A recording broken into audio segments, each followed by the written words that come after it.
Good morning, everybody. Happy Tuesday. Welcome to Talk About It Tuesday. I'm your hostess, Nancy Smith from the Yarny Bookkeeper. And I do want to say I am finally back on track um, after a brief or not so brief absence where life has been a little crazy. So today I kind of want to do a follow up discussion um, about when and how to pay yourself when you run a handmade or creative business. And hold on just a second. I'm inviting Janice in. I did, and I also have to turn off the ringer on my phone. It's been kind of a crazy morning here at the office, and I just got through um, it, getting things taken care of. Um, well, I may be okay. If you hear a ringing phone, it may be my husband's on the other side of the room, and we'll just deal with it. There she is. Happy Tuesday, dear. Happy Tuesday to you. A little break in the heat wave. Oh, thank God. Oh, no kidding. I actually have on jeans and a t-shirt, and I had to go down and put on shoes and socks because my feet were freezing in my sandals. Not quite that cool here, but cool enough for me to wear a little cardigan over my shirt. So So I'm reading a little message that I just noticed here on the Google Hangouts, and guess what? Hangouts on Air is going away August 1st. so how are we going to do that now? For quick streaming, try youtube.com/webcam. So I guess that's on my our list of new things to try next week. Yeah. See what happens when I go away for like an extended period of time. Technology just everything that I'm used to just goes right out the door. Um, So today I am going to do a follow up about how and when you can pay yourself in your handmade or creative business. Another group that I belong to, there was a fair discussion on that topic, and I actually wrote a blog post, which I will link to in the uh, YouTube write up for this. And you know, the first question about when and how to pay yourself said, I don't really think this is like bookkeeping related. Of course it is. Exactly. You know, everything just about everything you do in a handmade business, in my opinion, or any business, before you can make any sort of decision, is you've got to have good records. Okay, which means bookkeeping, because your financial data influences every stinking decision that you make. How much money you're going to go spend on that great yarn sale at Knitpicks or at Hobby or wherever. Are you going to buy a new computer? Um, you're going to buy a spinning wheel or a loom or, what have you. It, even right down to when and how you're going to pay yourself. So bookkeeping is definitely part of that whole thing. You're always crunching numbers, and that's bookkeeping.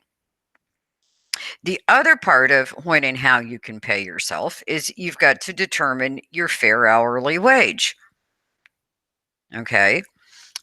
You also have you got to have a budget for your business, and you then have to sit down and you, whether it's once a month or once a quarter or once every 6 months, you've got to really look at those numbers, and you've got to look at net profit. Okay, that's your gross sales from whatever it is you sell, whether it's your expertise as a tech editor or yarn that you've dyed or a finished item that you're selling. Okay. Or patterns that you write and sell. So you got look at your sales minus your cost of goods sold minus your overhead expenses. And then you add in any other extraneous income, whether it's affiliate income or ad revenue or, you know, what have you. And you got to look at that bottom line. Okay. That bottom line is your net income. Right off the top of that net income, you've got to set aside at least 33% for income taxes at the end of the year. If the items that you sell are taxable, you need to make sure that you have that tax money set aside in a liability account. And then you really need to know how much money you have in your checking account. And I don't mean uh, uh, go online and log in. Okay. No, she's absolutely correct. You need to balance your checkbook every month, regardless. It's not something that you can put off for 2 or 3 months and then come back to it later, or you will drive yourself crazy. Balance your checkbook each and every month so you will know how much money you have in the bank, because you're going to have stuff that has cleared your bank and stuff that's still sitting out there. And if you're keeping track of your money by going online and looking and seeing how much is in the bank, you have no idea what's still outstanding and what could come out of there. And then you could go and take a big hunk of money out of it to pay yourself or do something else. And the next thing you know, you're overdrawn. So, yes, It, thank you.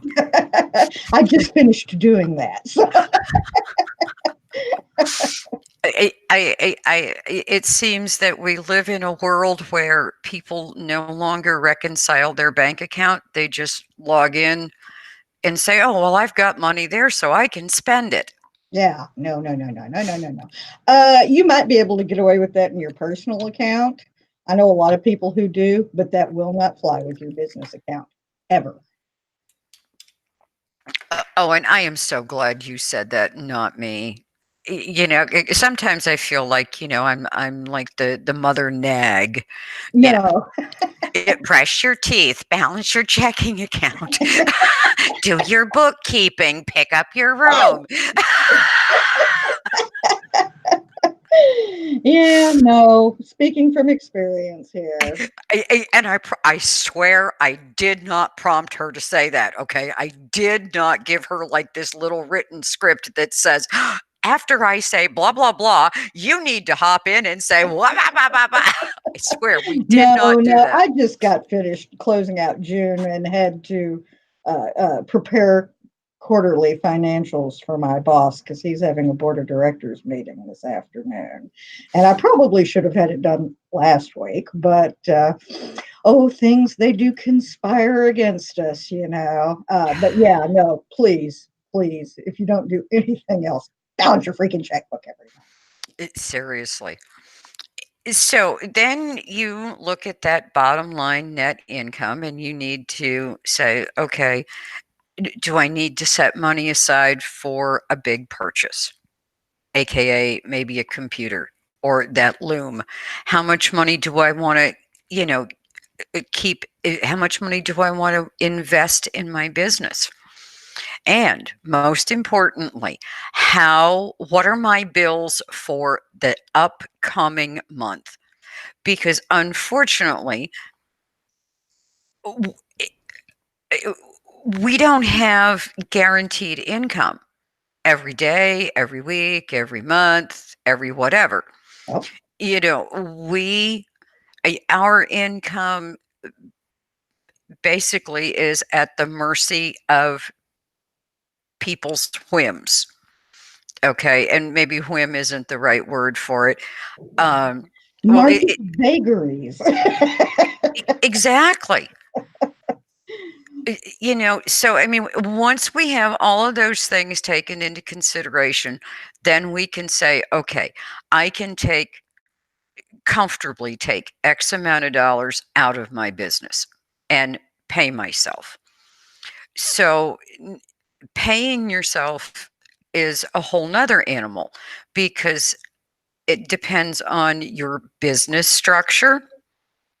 Okay. If you're an S Corp, like the software biz, we literally take a real paycheck and have taxes withheld. Yep. Okay. If you're a single member LLC, you're going to take an owner's draw. And people, an owner's draw is not an expense. It goes on your balance sheet in the equity section of that balance sheet. That's where you record money that you put in out of your own pocket, which is not income.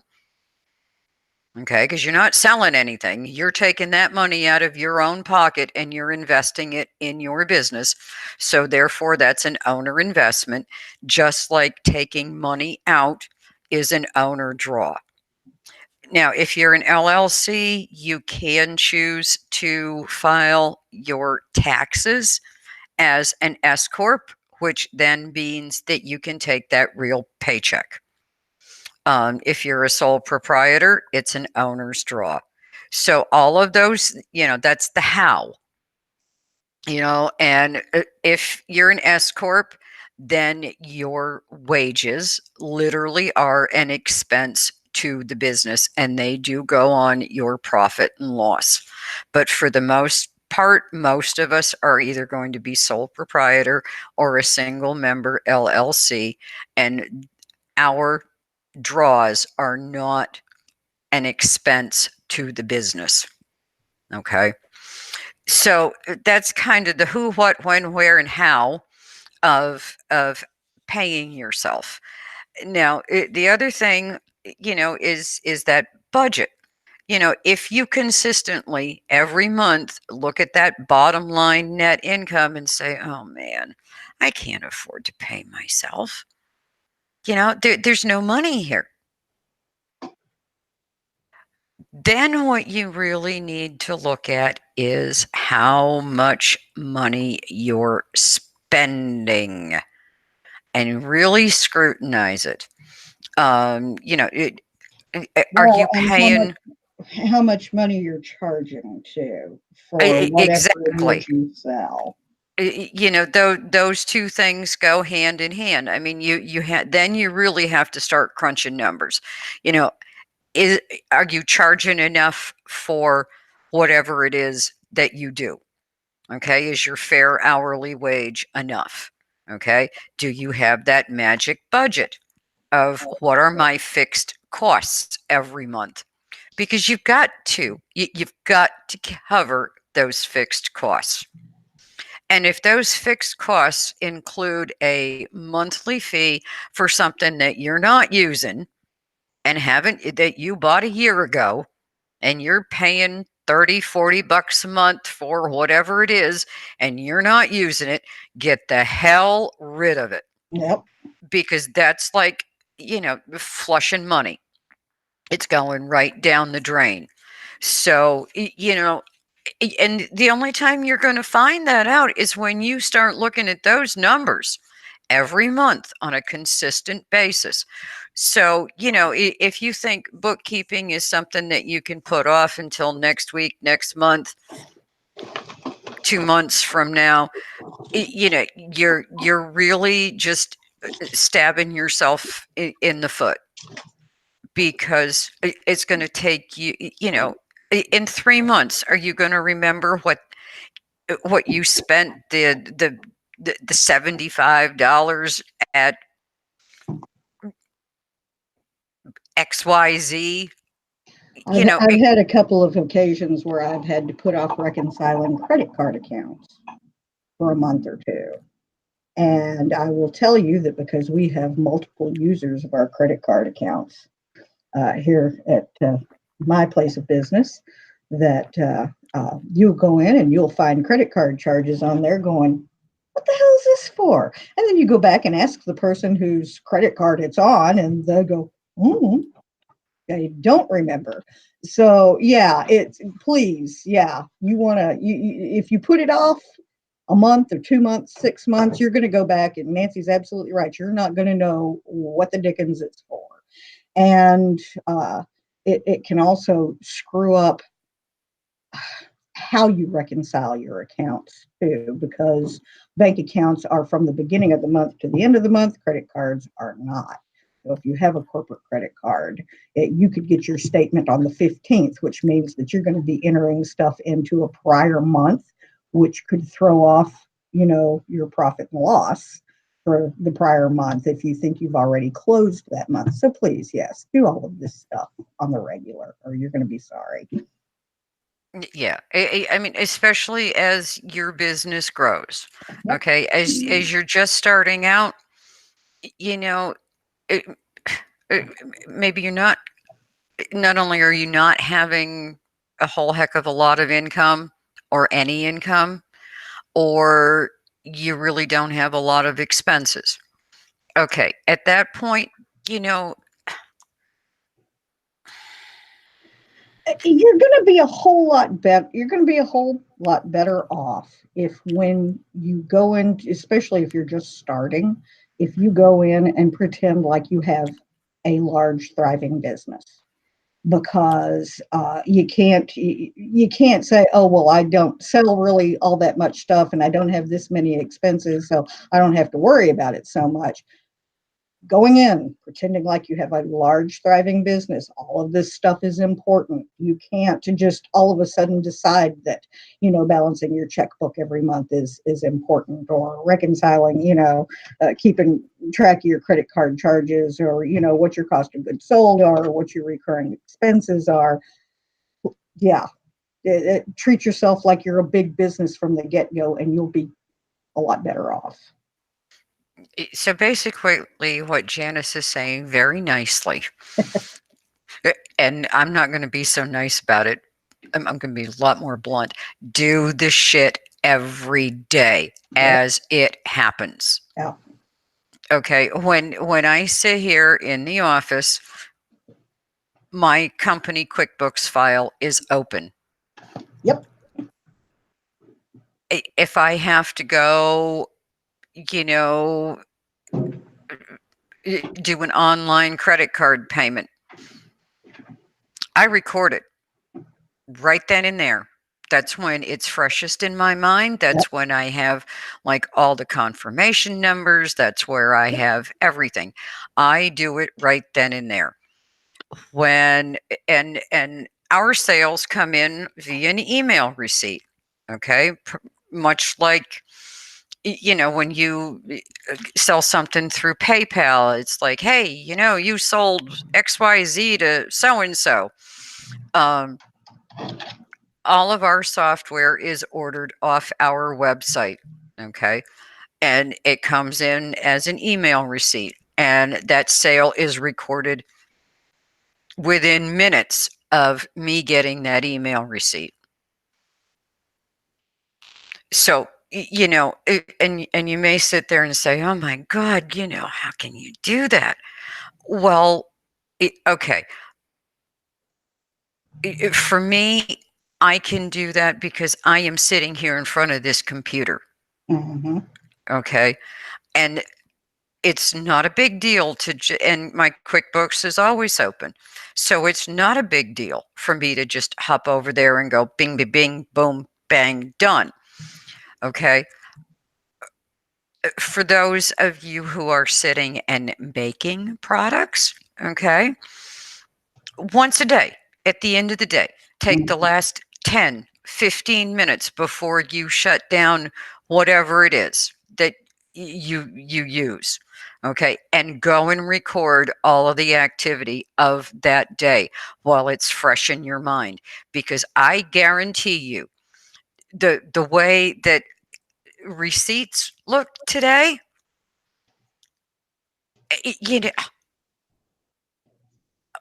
if you put it off until next week, you're going to look at that and you're going to say, what? And if you go into a brick and mortar store, and I'll give you an example. Last year, when we were on vacation, and I bought this for my personal use, I went into a Hobby Lobby. Now, for me, that's a big deal because the nearest Hobby Lobby for me is 2 hours away in two different directions. So for me to actually be able to go into Hobby Lobby and look at a color and say, oh my God, that is so different than the color that I thought it was on the internet. Okay. So it was like major big deal. I walked out of there with a printed receipt.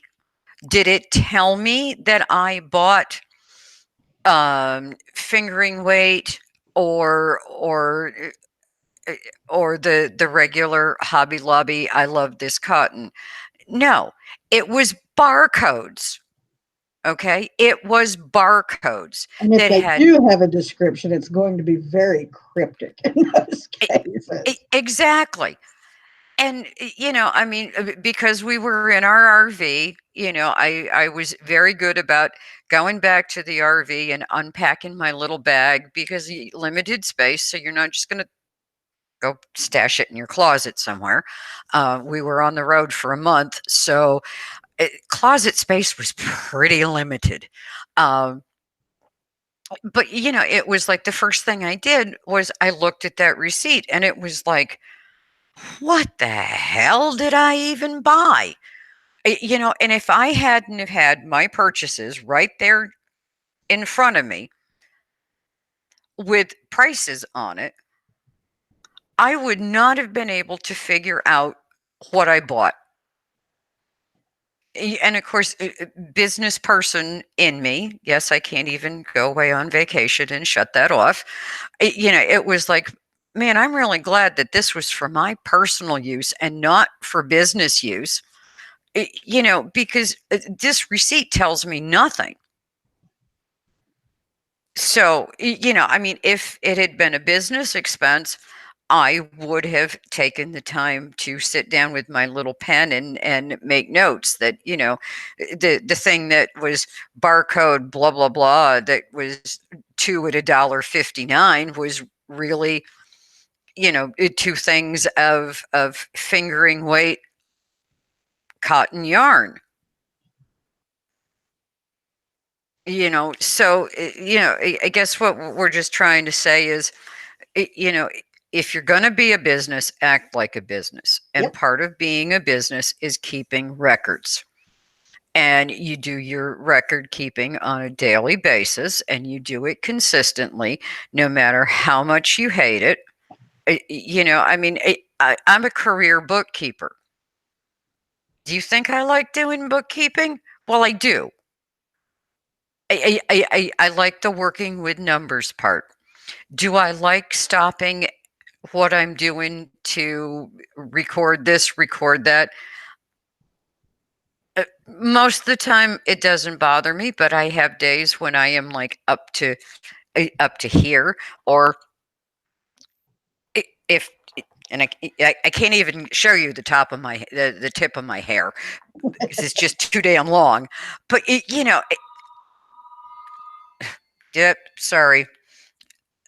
Um, it'll shut up in a second. Um, you just have to do it. Otherwise, you hire somebody like me who is going to come in and have to clean up that mess that you created. And it's not going to be cheap. Nope. And you're going to have to be accountable to them because if you hand them a receipt from Hobby Lobby that just has barcodes on it, they're going to come back to you and they're going to expect you to know what this was. And if you can't tell them, it doesn't get business expensed. Nope. And that's the cold hard truth of being a career bookkeeper. Better your bookkeeper to come in and tell you this rather than the IRS. You Eh, think a bookkeeper is expensive? Let the government come after Seriously, because once they find something that's just this, which might be totally innocent, okay, once they find that one little thing that's wrong, they're going to keep digging and digging and digging and digging, and they're going to make your life a living hell. you. Yep. Whether it's the IRS or whether it's the sales tax audit people, Yep. Been through um, a couple of those. and even your CPA at the end of the year, if you take him that box full of receipts and expect him to enter all of that information and do your taxes, well, you're going to have to be accountable to him. And like I said, what you cannot clearly document as being a legitimate business expense goes as an owner draw. So you could literally lose out on legitimate business expenses simply by not keeping good records. So everything really that you do in your handmade business, with the exception of actually dyeing your yarn or doing the tech edit process or knitting or crocheting those mitts, involves numbers and accountability. Right down to how much time you spend doing project X, project Y, project Z. So it's always about numbers and accountability. And with that, I need to let you go. It's 11:30. We've blown our half hour. Boy, that went fast. Yeah, it did. Um, and like I said, I am hopefully back on track. The husband is up and mobile after his knee surgery, although it was way more than what we were led to believe. Um, there are still going to be certain things that he probably can't do in for another 2-3 months. Oh, thank goodness it's only 2 or 3 months before ski season hits. Well, normal ski season isn't that bad, but I mean, he's going to Japan for 10 days to go skiing. Um, But that's not until early next year, isn't it? it's the end of January. Yeah. Hopefully he'll be okay by then. Well, he wasn't going to do trip insurance. Um, I said, "Oh hell, yes, you are." Because we could have 5 feet of snow and not be able to get you to the airport up in Montreal. Mm-hmm. Oh, is he flying out of Montreal? Yeah, it's Oh. cheaper and it's actually more direct. Well, I imagine because it's probably an international airport, and we Hmm. don't have a lot of those in Vermont. I Uh, imagine. no, Just saying. there would probably be 4 or 5 layovers in various airports before he even got well on his way. Yeah. But yeah, and Montreal's about hour and a half, 2 hours from us, obviously further north. Um, and being the end of January, you never know what the Yeah. weather's going to be like. Yeah. And it was like, oh yeah, you're getting trip insurance because if you want to do this, I don't necessarily have too much of an issue driving you to the airport, except I don't really like driving in Canada because the French language is difficult enough to speak. I can't read that crap. Not everything. Oh, and it's supposed to be bigger than English too up there, isn't it? More It, it, prominent on signs. yeah, yeah. And I mean, with my vision, when you're doing 65 miles an hour and you're wigging by that sign, it's like you got to figure out which is the English and which is the French, and Right. then decipher.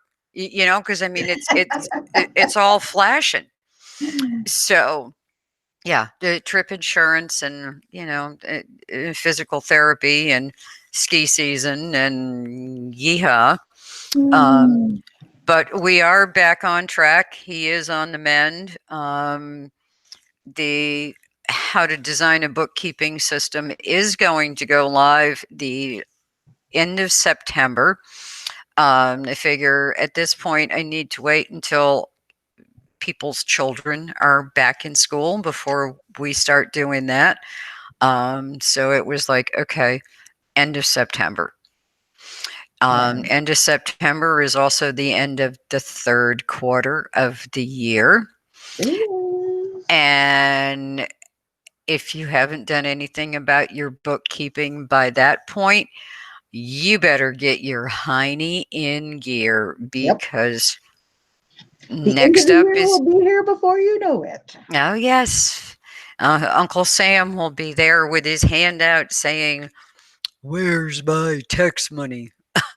Well, you know, And I was in Walmart the other day, and back to school stuff's already in the store. Kate's already telling me that Bruce has to be back in preschool and on the 26th of August, which is now just a month away. So I'm glad.